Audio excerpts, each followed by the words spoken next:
Buongiorno a tutti, sono Marzia Bellino. In questo periodo duro farò una ricetta con alcuni ingredienti della tradizione veneta che avevo già in casa. Importante non uscire da casa, quindi facciamo quello che si può.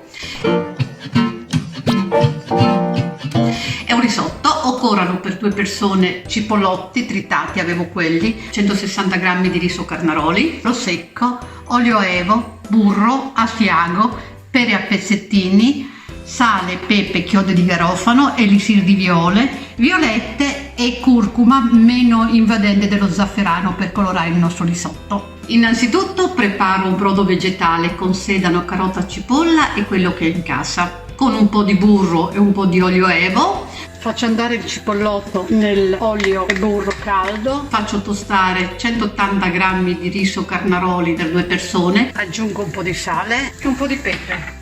Un pizzico di curcuma nel brodo vegetale per colorare. Sfumo con un po' di prosecco e aggiungo il brodo vegetale che deve essere molto caldo. Nel frattempo sto preparando le pere tagliate a tocchetti, le faccio andare con un pochino di burro e 1 o 2 chiodi di garofano. Quando sono pronte aggiungo sale e pepe.